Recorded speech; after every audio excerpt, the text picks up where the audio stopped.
Le confinement 2020, on a connu des histoires. Des belles, des moins belles, des gays, des moins gays. Mais celle que je vais vous conter ce soir restera longtemps. Ouais, longtemps dans les annales. Il s'agit de l'histoire de Jocelyne. Jocelyne du Brapin. Bon sang, d'où qu'elle est, quoi. Où a-t-elle bien pu passer? Une vie sans histoire. Une épouse fidèle,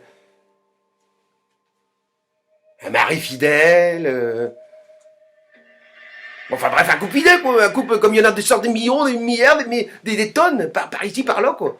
Alors, mesdames et messieurs, qu'est-ce qui a bien pu se passer à la tête de Jocelyne pour disparaître? On ne sait où. Alors, retraçons un peu la vie de Jocelyne du Brapin. Bon, Jocelyne n'est pas farouche, hein. Déjà toute petite, j'ai envie de vous dire, elle accepta de la part d'un homme un ski, une glace, et d'un inconnu, un bouquet de fleurs.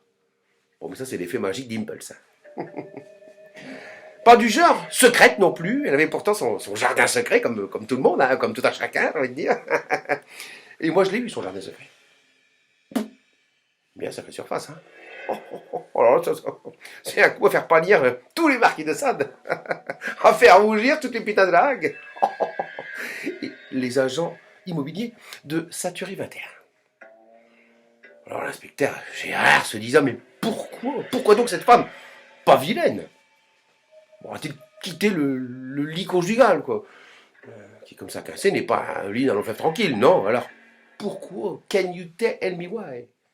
Can you tell me why? Merci, Jimmy de Somerville.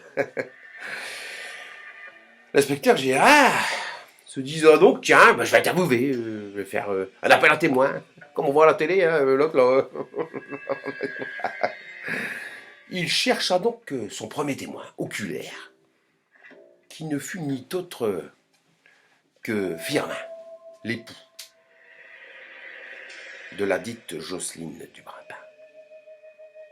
Firmin, bon, plutôt bien sous tout rapport, bien connu pour animer les soirées loto du quartier, et qui, grâce à sa perspicacité légendaire, hein, ramène des coquettes sommes, hein, des sommes roulettes, hein, que même la Française des Jeux ne trouve pas dégueu.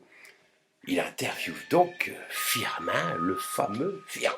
Alors, Firmin, que pouvez-vous nous dire au sujet de votre épouse Jocelyne? Oh, dit-il. Avec elle, j'ai décroché le gros lot.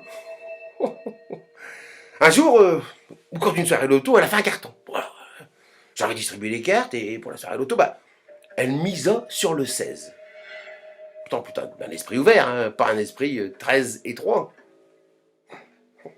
13 et 3, ça fait 16. Pas l'esprit, comment je pourrais dire, elle misa également sur le 51. Vrai, hein? Pas un pastiche, hein? Pastiche 51. Et le choix du 64 là posa question. Parce que bon, elle était l'aînée d'une famille, mais pas la pire aînée atlantique. Mais avec sa croupe taille 62, bien qu'elle avait un sacré fin bassin minier. Gérard écouta Firmin et il s'est dit, oh, il va falloir déchiffrer les lettres. Parce que là, avec Jocelyne, ça fait vite. Pas mieux. J-O-C-E-L-Y-N-E. 8 lettres. Il va falloir retrouver un autre témoin pour interviewer à nouveau au sujet de la disparition de Jocelyne du Brapin. Mais bon sang, mais d'où c'est qu'elle a pu passer? C'est pas possible.